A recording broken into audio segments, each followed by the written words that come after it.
Welcome to the Professional Carpet Cleaners and Restorers podcast.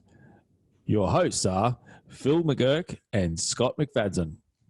The Professional Carpet Cleaners and Restorers podcast is a roundtable discussion designed to bring a number of viewpoints on cleaning, carpet cleaning, and restoration-related topics together in one place. Well, welcome everyone today to the episode 8 of our Professional Carpet Cleaners and Restorers podcast. It's a beautiful winter's afternoon here in Queensland, and we have with us a visitor from down south in another we call it the COVID capital. We got Peter Karaoglanis, and Hey. we welcome you, Pete. How are you today? Fantastic, Scott. I'm just wearing a bio suit because everyone's coughing down here, so we're safe. You in the so which state are you currently in at the moment, Peter? In Victoria, mate. So you're in COVID country, eh? Oh, absolutely. They're going to make a TV show out of it. Oh, mate, thanks very much for coming on today and making the time to be with myself and Phil. How are you today, Phil? Getting on, buddy. Getting on. Good to see you today. Mate, since last time I saw you, your beard is getting longer and greyer. Yeah, I'm trying. It's some sort of colour dye or hair dye or something. I'm not sure what it is, but that's what I'm going with anyway. It's not age.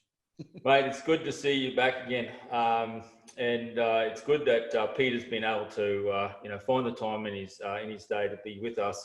And viewers, we welcome all questions and any feedback that you have for us here at the Professional Carpet Cleaners and Restorers podcast. We welcome every comment. So please, get onto the Facebook site, have a look, download these podcasts. They're here for you guys to learn from. And if we can give you any information or assistance, that's what this is all about. Send us what you want us to talk to you about, and we will try and do our best, guys. So thanks to all those that have commented so far and sent us emails and Facebook messages. We very much appreciate it. Pete, you're down there in Victoria. We're up here in Queensland, and what we sort of wanted to know, I suppose, is a little bit about you, Peter, what you do. We see you on Facebook quite a bit. You really love that camera, you love that video, and you're very, very good at it. And I suppose today we might be able to get some hints on how we as restorers and carpet cleaners can get better at promoting ourselves, which is something that we all should be able to do as part of our marketing, in our businesses. That's one thing we really want to find out today. And just a little bit about you yourself. I think you've got a carpet cleaning business, but you've also got another side of your whole business. What is that, Pete? Tell us a bit about you. Yeah, so essentially, my business originally started as a commercial industrial cleaning business. Happened when I got out of the auto game. I've been accepted to go into the police academy. And down here, the government went broke and they shut it down for 18 months. So I had $70 and started in that area just to tie me over. And within about 3 years, we'd grown from a $40 a week contract being our biggest one to we were managing 114 sites around Melbourne. We had little ones, predominantly in the beginning. Most of our contracts were under $100 each. And it was just there to generate cash flow. Mm-hmm. And then I was working at night time as a barman in a 5-star hotel, so I didn't touch the money. And one of my clients one night was a general manager of a municipal council. And in our conversation, he found out what I did, and he asked me would I quote on their council buildings, which was a big step. So I did the quote, got accepted, which scared me because it was 100 times bigger than anything I'd done. But it taught me about growth. And so carpet cleaning actually began probably about 5 or 6 years in because they wanted me to do all their facilities. So I said yes. And I bought an auto buffer because I was told that's how you do it. And, yeah, I did a 2-minute course in the supplier where I bought my swing buffer. That's like a lot of cleaners start that way, Peter. Yeah, well, my first job was so successful, I actually put burr marks through all the carpet, through all the buildings. Don't worry, put my hand up, done many things very similar 20 odd years ago. Yeah. So that journey, which was really interesting, it taught me a lot about maintenance of properties, taught me a lot about architecture and problem solving. And part of it was the carpet industry. So what do you think the main thing was that one year, that quote? Like, you said you're just doing the small little jobs. It's sort of something left field. What is it you thought that actually made you win that quote? Was it just your personality, or did you sell yourself? Did you have what was sort of there? Yeah, I mean, you guys have seen me through Facebook. If you meet me in person, I'm exactly the same as I come across in social media. So when I was a barman, they used to have the saying, the tide never goes out when I'm on. And so the people were very well refreshed, but I engaged with them. And so when I actually went to do the quote, I always wore a tie and suit. And that came about when I was in the auto game. We used to have this guy come in and clean the mechanics' lunchroom and the toilets and all that. And he was a good bloke, and he used to charge $55 a visit. And I was earning $108 a week. And I thought, this bloke, $55, he's here for half an hour. How rich is this bloke? And so we just chatted, and he told me how to do it. He said, when you get in the industry, he goes, print off cards. He goes, give yourself a really good title. So I was CEO. And he said, always wear a tie and suit. And he said, you only have one opportunity to make a good impression. So when I put that quote in, it was bravado, fear, and I was dressed well. And it was that. I didn't know any better. And I literally, because I didn't know better, I actually followed exactly what he said. And that's how I won it. I guess it comes back down to, do you get the workforce or do you get the work first? Like you obviously got the work first instead of the workforce. Yeah. So how did you do that? Like, that would have been a bit scary. Yeah, it was like when I started, as I said, I only had $70. And in fact, the first contract I picked up was a Shell service station on the corner of Centre Dandenong and Warrigal Road, Cheltenham. And I carried that for about 12 years. And I just knocked on the door of businesses. And when you're literally doing door knocking, you have to go to somewhere inside you to not give in, because it's incredibly disheartening. And fortunately, somewhere along the way, someone gave me a book called The Magic of Thinking Big. And I'd never read a motivational book before, but reading that gave me courage for those days where I just didn't have it. And so you don't have to be a brainiac to clean a bathroom and all of that. And it doesn't matter the size of the facility. It's just the same thing lots of times over, like cleaning carpet. You clean 1 square meter of carpet the same way you clean a million. It's the same. Yeah.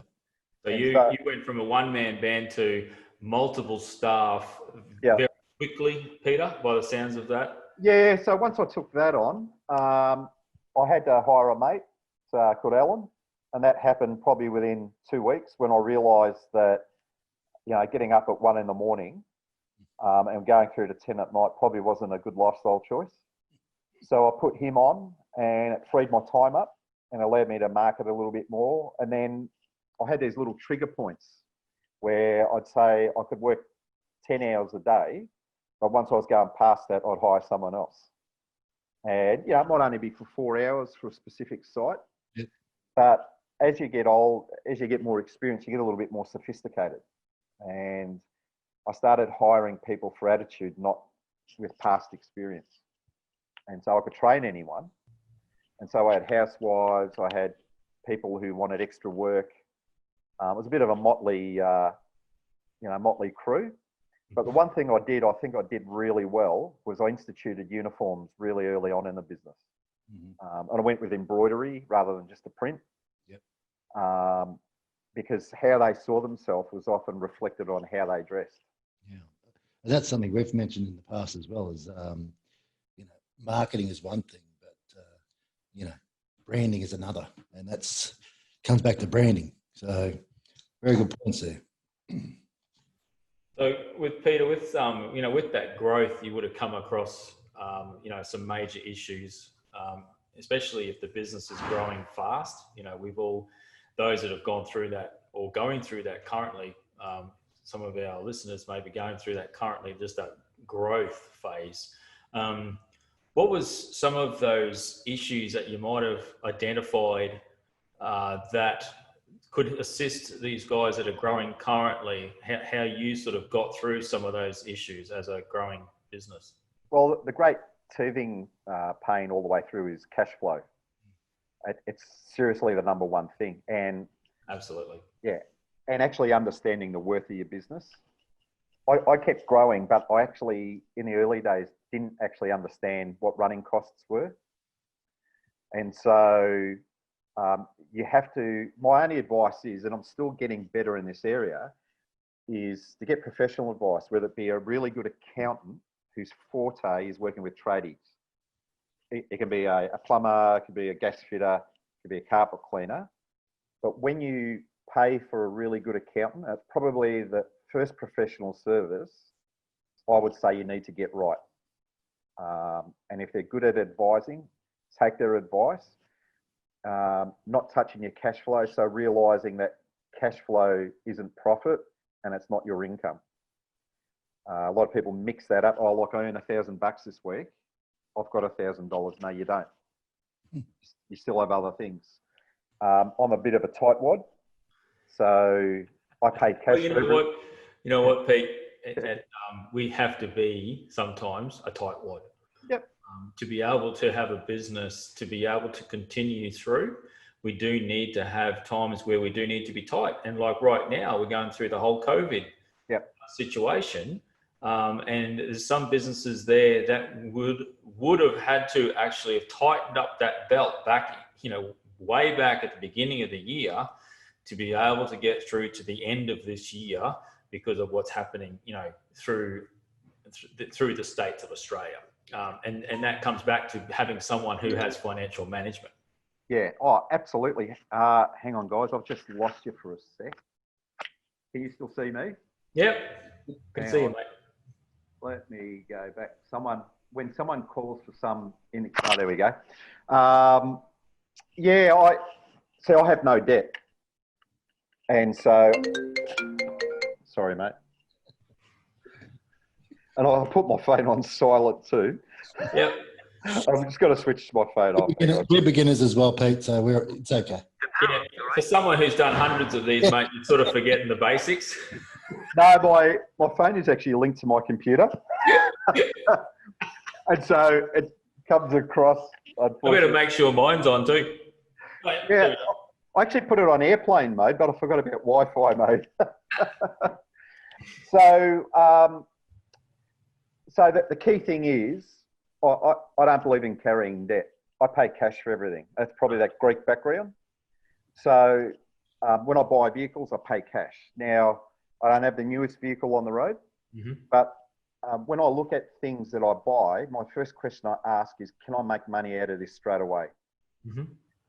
At what trigger point do I have this where I buy the next thing? So when I buy equipment, I look for really good quality equipment, but I buy it secondhand.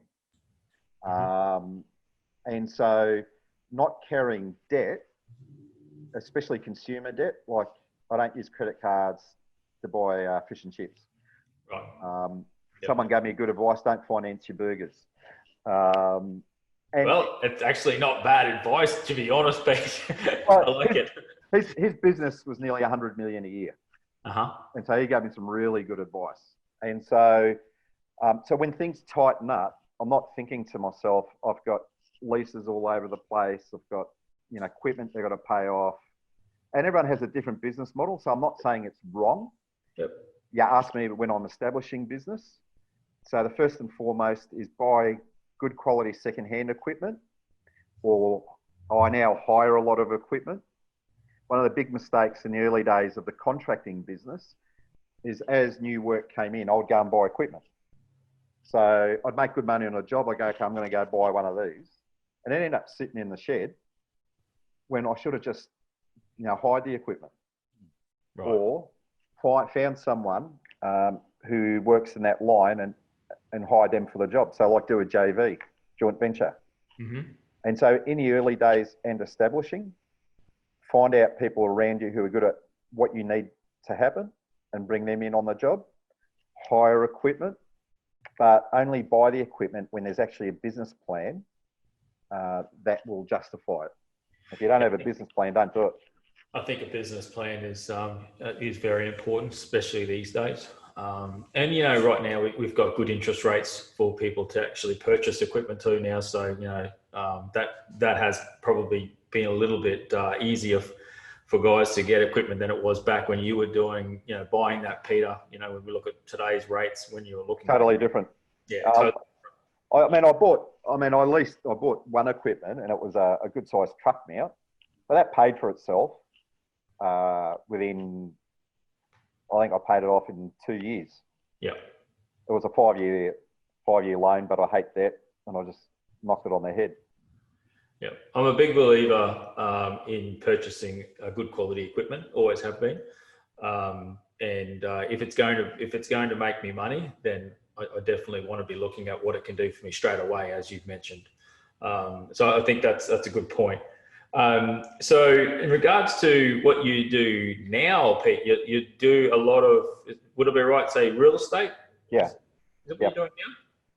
Yep. So along the journey, I grew my business, and then a major franchise group came to me, ended up buying a master franchise in a business, which was great. But I was in the industry for a while and got a little bit stale, and I had someone approach me and ask me would I do house sales. And I said no about 5 times. On the 6th time, I said yes. And then my first week in, I sold more homes than the other team of 6 did in 2 months. And it wasn't, they were trying to sell a house, but I actually understood a home is where you have life and experience. So I never physically talked about the building. I talked more about what would you do? What do you use your house for? Do you enjoy entertaining? You need a big garage. Whatever it is they did, I'd find out first and then show them a plan. And so then I became sales and marketing manager of this business after 3 months. And so I learnt the intricacies of real estate. And where that takes me to now is simply this. We, in our particular industry, have access to properties all the time. We know when an end of a lease is coming. We know when someone wants to sell. We've got data that is gold in real estate game. And so while I was there, I wrote this business plan based upon the service industry.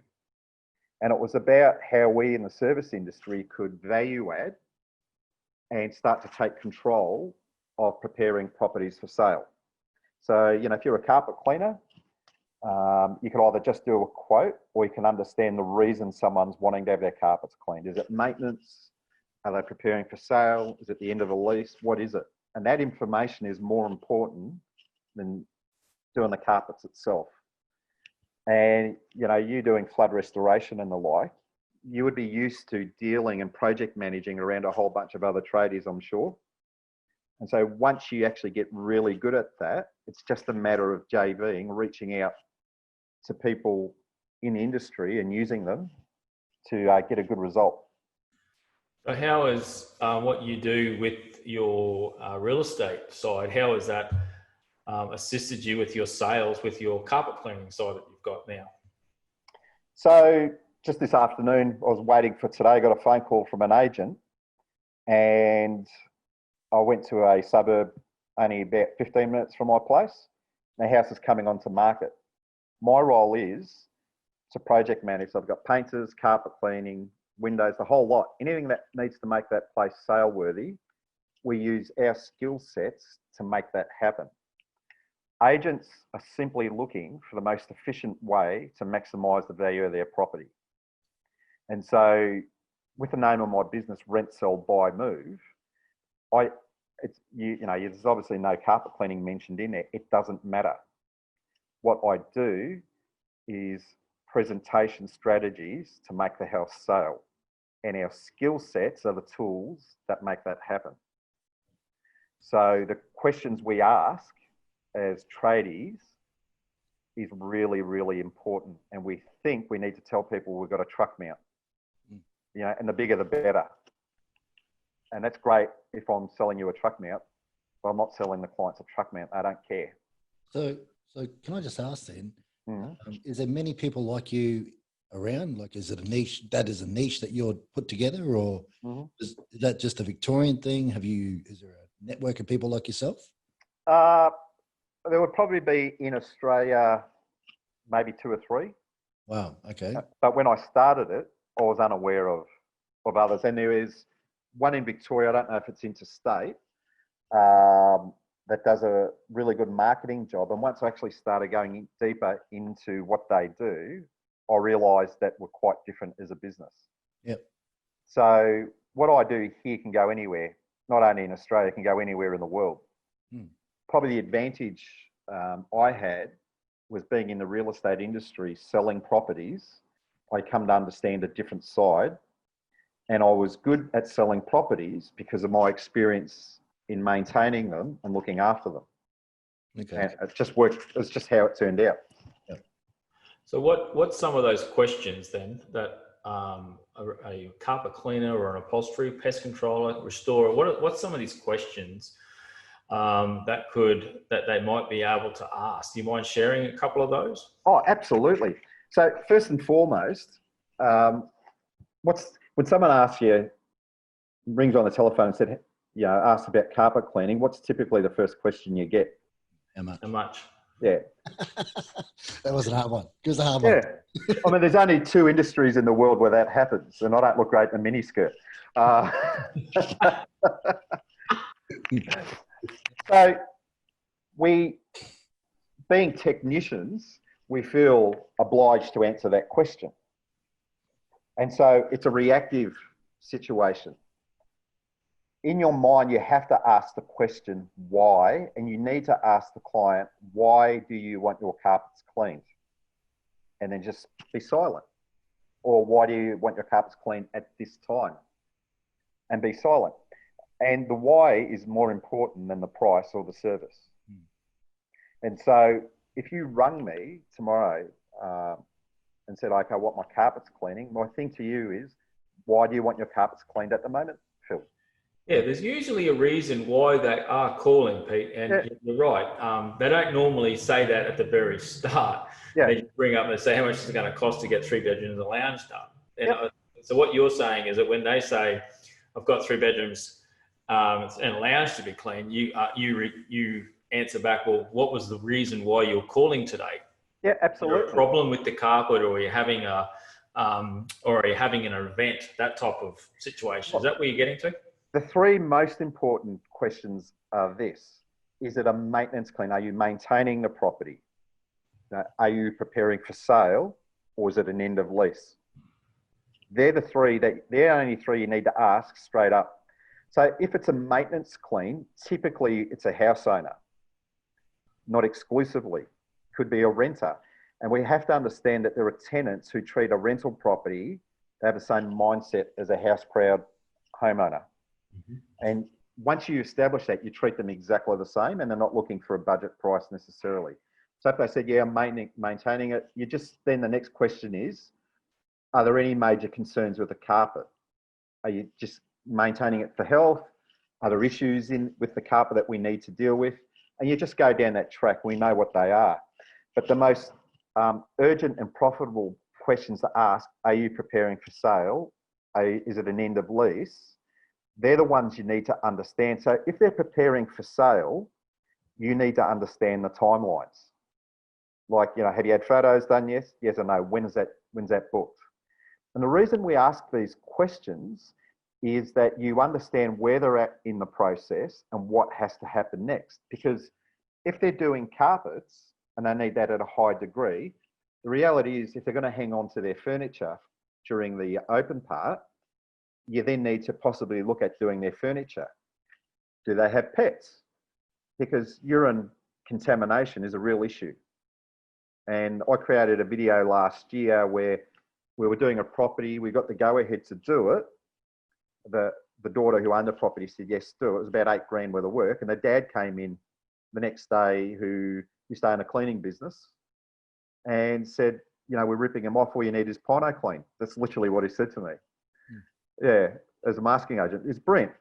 So they didn't deal with that part. When it came time to sell the property, I got a text from the real estate agent and it said 50 down, which meant, or 50 under, which meant they got 50K less than they should have, because there was an issue. And so you're in the market to upsell. And then for those of us that carry pressure washing equipment, I always do the driveways, pressure wash the house, pressure wash outside.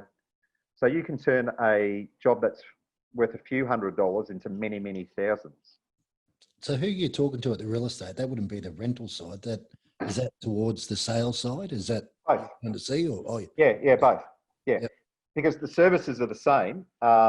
Admittedly, that the rental side is more price sensitive. Yep. And so you need to then, once you establish with the tenant at least why they want it done, the key question is what's most important to you, getting your full bond back or getting a cheap job? Because someone will say, I need my full bond back. Great. We need to do this sort of work so you can get your bond back. If they're after a cheap job, sometimes you can move them, but sometimes you just don't end up dealing with them. And so filtering who you do things for is really important. I think as carpet cleaners, we have been leaving tens of thousands of dollars behind in people's houses every year. When we look back, if I look back at all the projects that we've done over the 20 odd years, and you've just been invited in to do the carpets, and then you look around, you've got all these beautiful draperies, curtains. Now you've got window dressings and blinds. And then looking from the window dressings, you've got lounge suites, dining suites. Then onto the floor, you've got rugs. And then you look out in the garage, you've got a vehicle.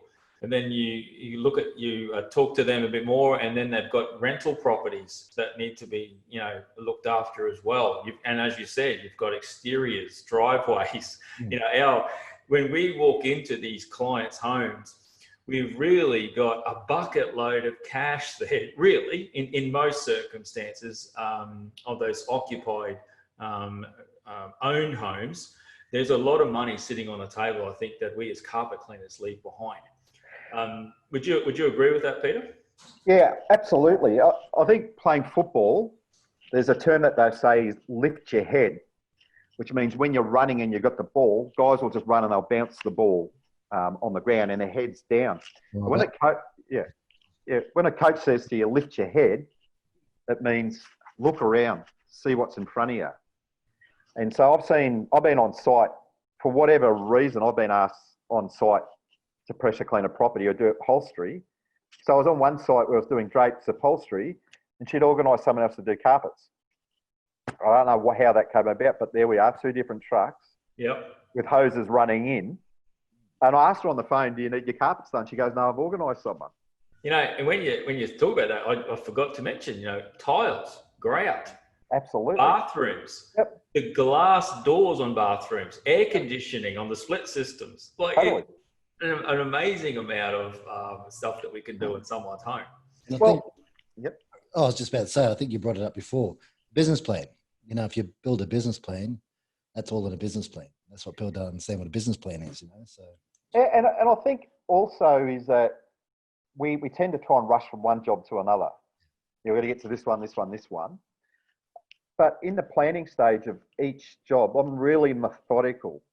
So each client that I deal with, from the first contact to, I don't always go on site. I'll often Google search a floor plan.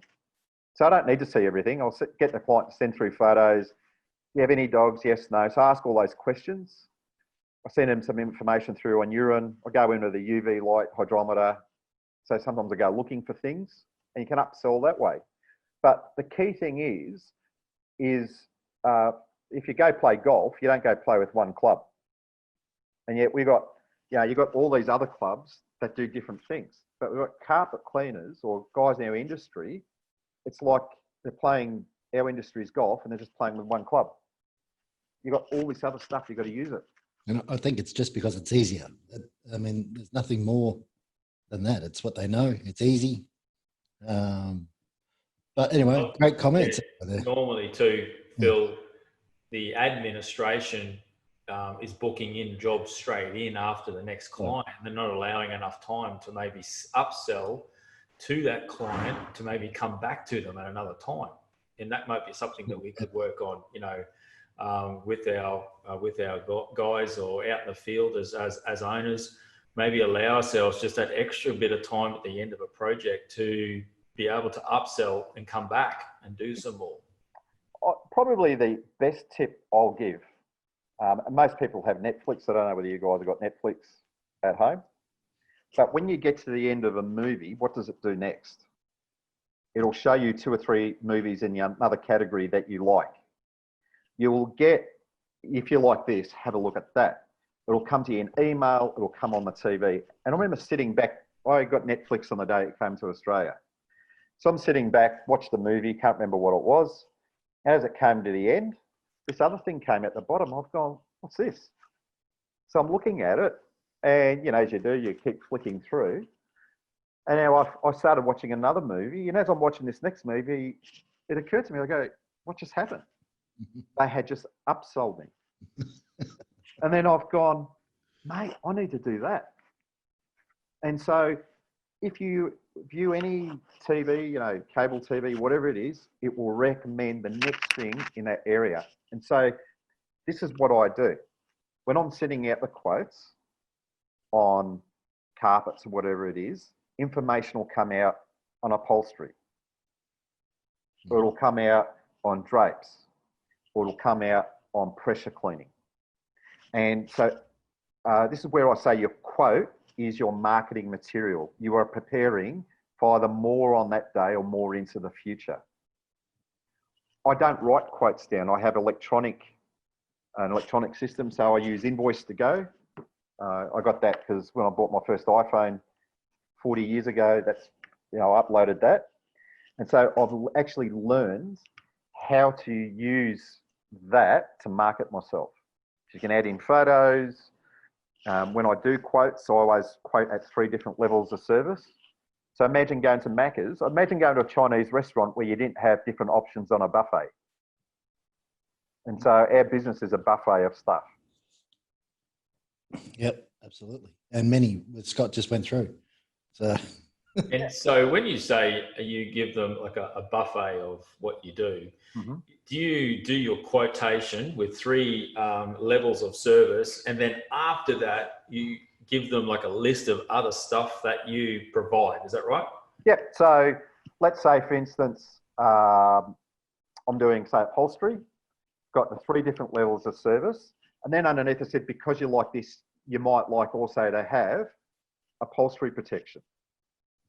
Or while we're there, why don't we look at your drapes? And I'll have a little bit of information. I've paired it back.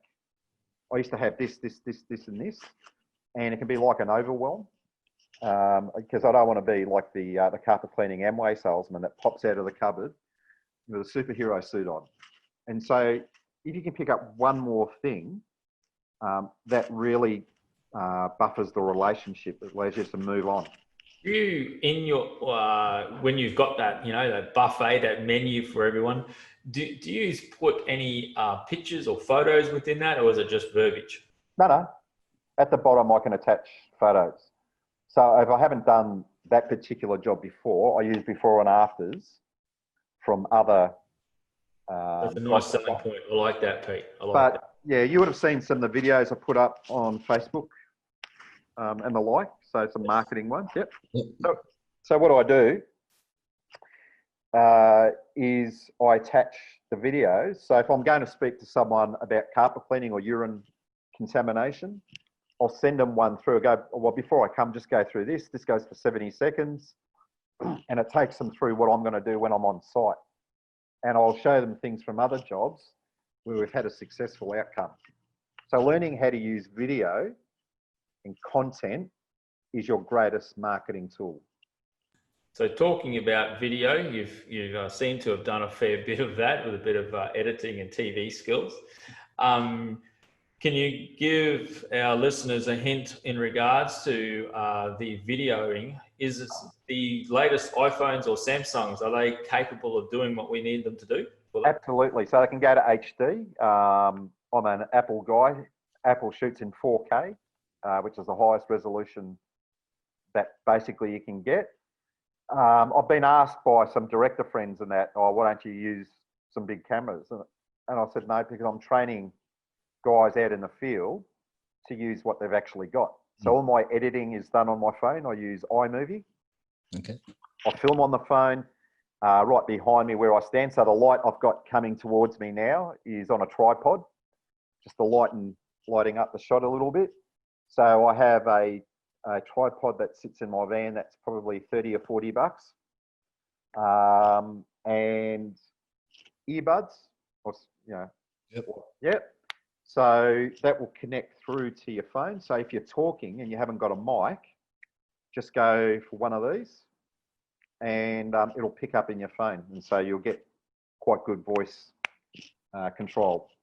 And so everything I do is deliberately done to replicate the tools that everyone has. So this iMovie, is that one of the iPhone apps, is it? Or? Yep. Oh, okay. Yeah, it's, I think it's free. It's only a few bucks.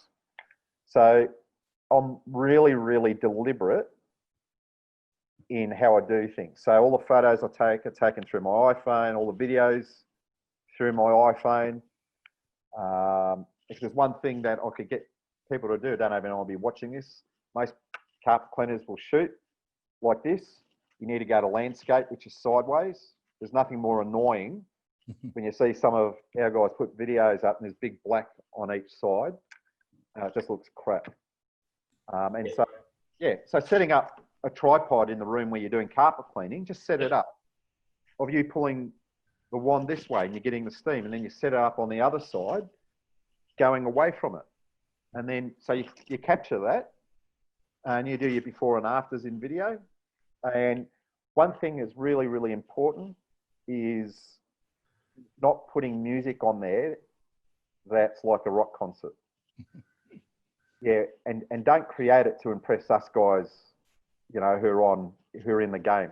Because I'm never going to get you to do my carpets, you two.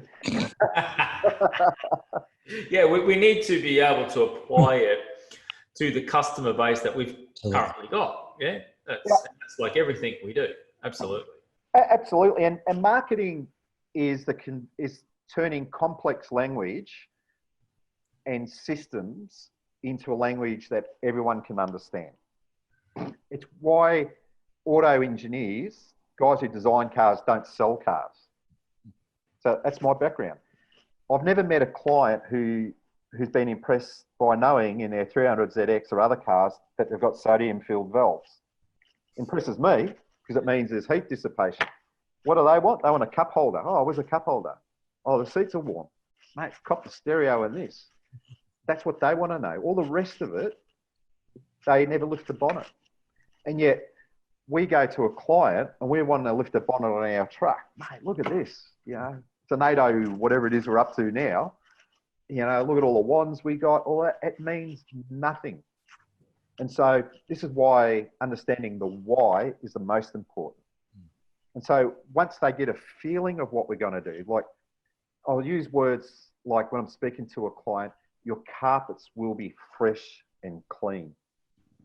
Your upholstery, when we finish doing your upholstery, it will smell like fresh linen. And I always say, you know that feeling you get when you bring your sheets off the line and you get into your bed for the first time?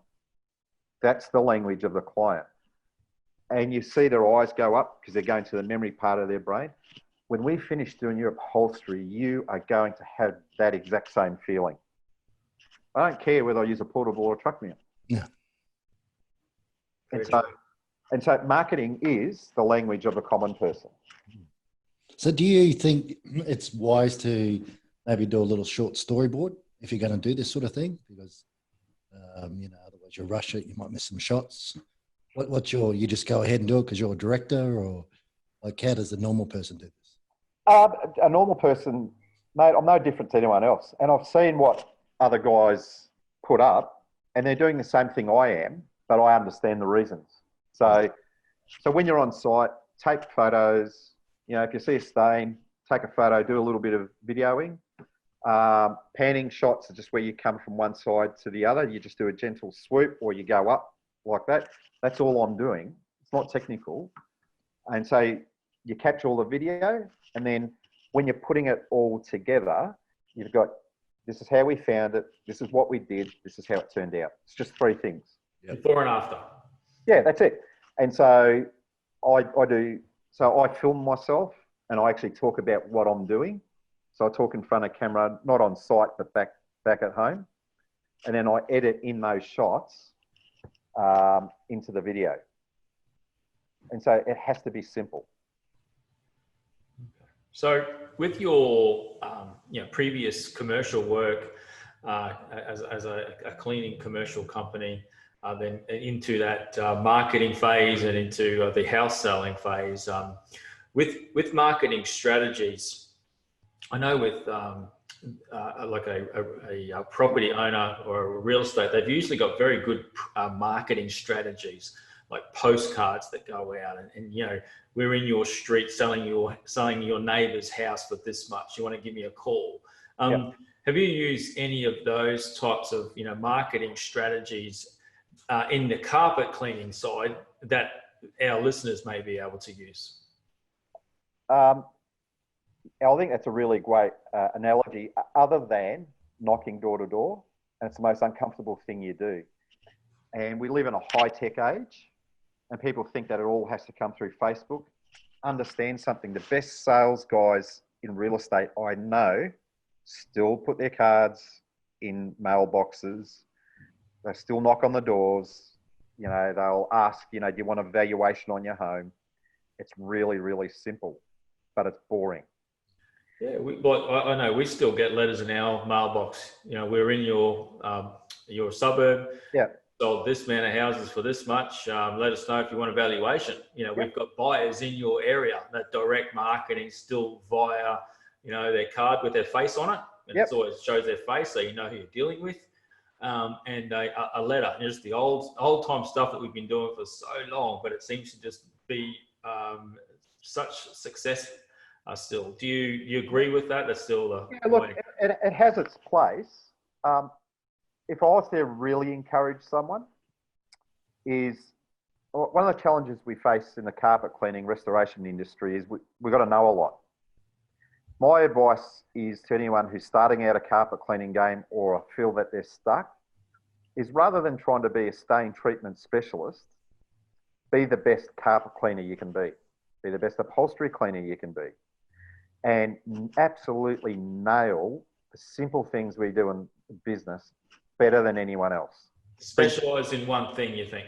Absolutely. And then this is what you do. Once you are confident that you've nailed carpet cleaning, and understand that it doesn't mean everything, but the basic bread and butter, and the same with upholstery, go to a real estate agent, because I've done this, find out, because you see their cards at the front, or grab a card that gets dropped in your mailbox, ring the sales guy and say, listen, my name's Joe Blow. I run Joe Blow's carpet cleaning. I want to say this to you. I have an offer for you. I'm prepared to come out and do a vendor's house for free. That's coming onto market. I will not charge you because I'm the best at what you do, but I want you to know it. And then what I want from you is this. Any vendors that are coming out after that, I want you to recommend me solely, because you will know what I'm about. You go to the property manager and you say, I want the most trashed out property that you got. It may already have a receipt that's been carpet cleaned. I'm going to show you what a really good one does. Mm-hmm. And you do that for free. What I want from you is this. I want an opportunity to have first digs on anything that comes up. It's not a guarantee, but I'm so confident what I'm going to do, it's going to do this. Yep. How I've got traction dealing with real estate agents, I will tell you this, that as far as they're concerned, I'm the best at carpet cleaning and upholstery and everything else in the whole flaming country, because I told them so. That's because you're a real estate guy. Yeah, but it is. And you know what? I could come and work alongside you for a week, and then I'm the best at it now, but next week after working with you, I'll be better. And so I've never stopped being a student. Yep. But I never wait until I do my next ICRC course to know that I'm the best. Mm-hmm. And I'll keep growing my business, and then I'll do the next ICRC course, and I'm going, now I'm better. And Yep, we can't stop learning, Peter. no, Yeah, that's one thing we've been talking about here. Every podcast is yeah, we have to keep continue to learn.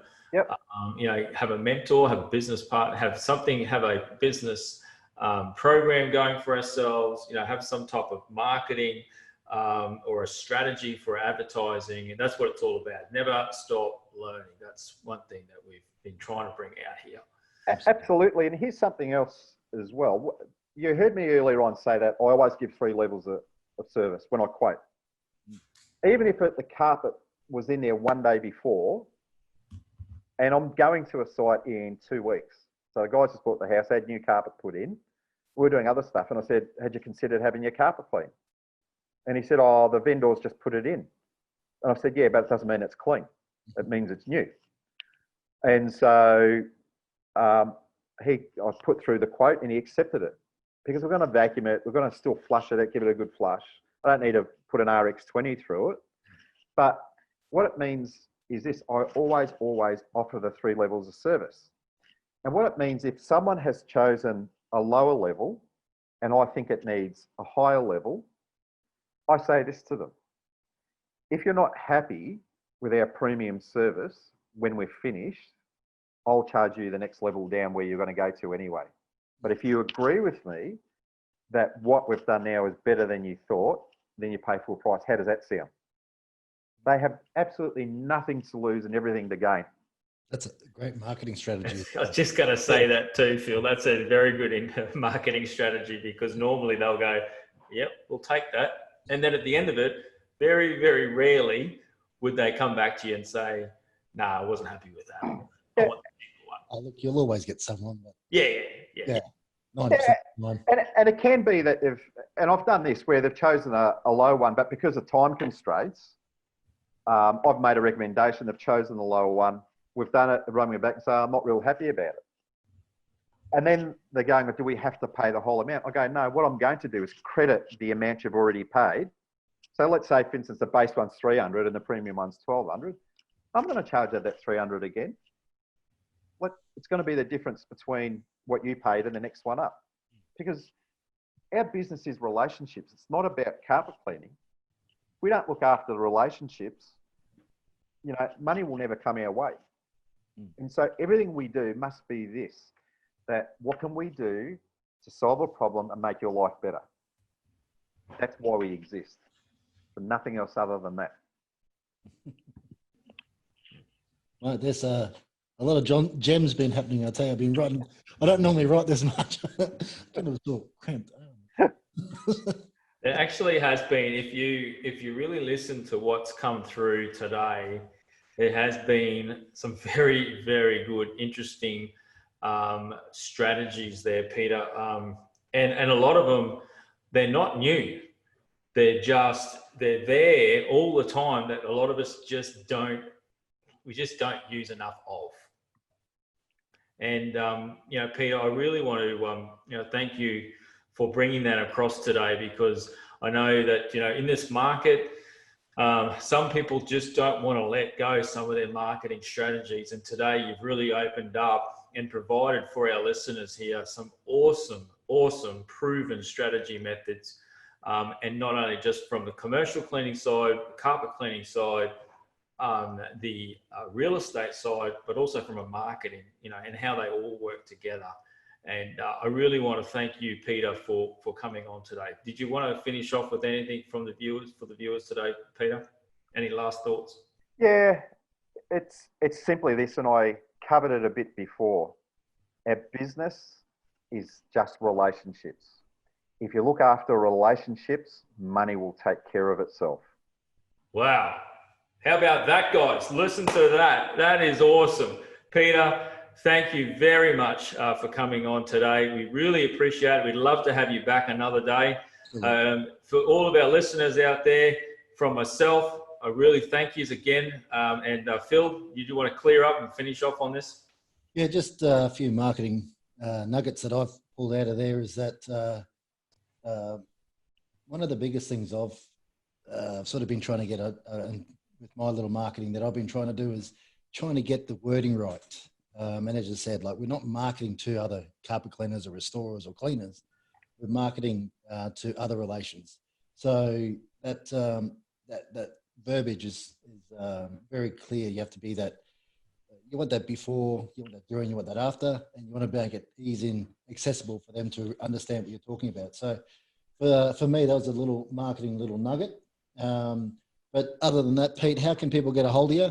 We'll put the details up on the onto the type of that, but if you could let people know how they can get a hold of you, that'd be great. Okay, 3 key ways. You can go onto my website, which is rentsellbuymove.com.au, or they can contact me via email at info@rentsellbuymove. Alternatively, I'm happy for any guys to give me a call on 0413 656 994. And I'm on social media under my own name. And I'm really, really always pleased to have contact with any guys in the game. And yeah, always open. If there was one thing I could share with you on your last point there, mate, Phil, you talked about finding language. Yeah. I'm going to share something with you that was a breakthrough to me. I'd been searching for ages with carpet cleaning, upholstery. How do I communicate with our target market? 90% of retail clients are female. Yep. And you just can't get around it. And I was just so annoyed. I'd rewritten stuff and it looked awesome if you're a technician. I was driving down Toorak Road in Toorak. So anyone who doesn't know Melbourne, Toorak is like the premier destination. People, you know, massive figures, massive homes. And as I'm driving down Toorak Road, it would have been about 1 p.m, I stopped at a set of lights. I love cars. I saw next to me, there was a brand new AMG Mercedes. There was an X5 BMW. There was a Ferrari and a Bentley. And what I noticed was at the front of this hair salon. And I looked past the cars into the hair salon, and there was all these really good looking ladies in there having hairs washed. They were being pimped and preened and all that. And as I'm looking at them, I'm going, this lady runs a hairdressing business just like any other hairdresser, but I bet you these clients come in once or twice a week.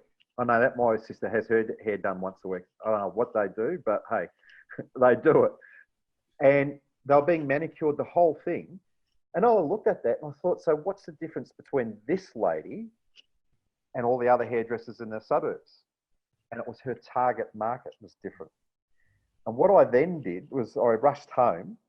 I rushed to my local newsagent and I started buying up all these women's magazines. In fact, the guy who owned the place said, mate, are you turning on me?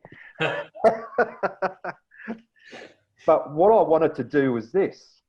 I was looking for the language that they use. And so I was looking at articles on hair shampoo, on facial cream, anything to do with female. And I must have bought about $250 worth of magazines. So it was about 1.5 magazines I bought. Yeah, I was going to say it's about 2 magazines. Yeah. And all I did was I read articles, I read how they were written, and I started circling the words that just kept reappearing. And so when I wrote my next lot of menus, I used them in a way that people who are used to beauty would have it done. So how I talked about cleaning carpet was the same way you talk about cleaning hair. With my leather cleaning, it's done like you're having a facial done. First of all was the cleanse, then the moisturizer, and then the protection. When you read my menus, it's exactly the same as they would be used to going into a beauty salon. And so I looked for the language that made most sense to them. Look at that gem that just come out right at the very end, mate. So targeted writing skills. I love it. I love it. So that's my secret. Well, Peter, that's number again. That's awesome, mate. 656 994. Get onto him. Yeah. He'll buy as many magazines as you like. He loves them. All right, guys. Much appreciated for everyone. Thanks again, Pete. And it was great, Scott, catching up again. We'll do it again in a fortnight. What do you reckon, Scott? Sounds good. All right, guys. Thank you very much. See you guys. Thank you.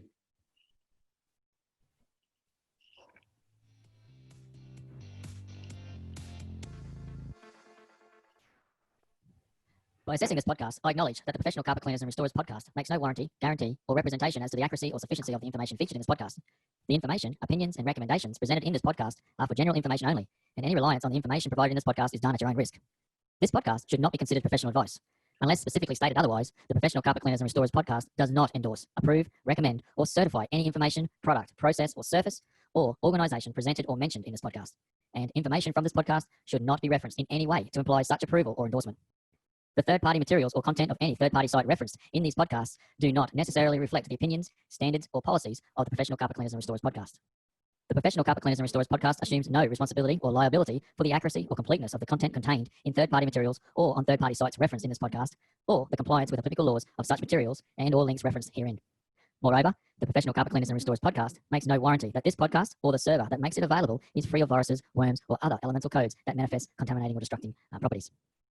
The Professional Carpet Cleaners and Restorers podcast expressly disclaims any and all liability or responsibility for any direct, indirect, incidental, special, consequential, or other damages arising of any individual's use of, reference to, reliance on, or inability to use this podcast or the information presented in this podcast.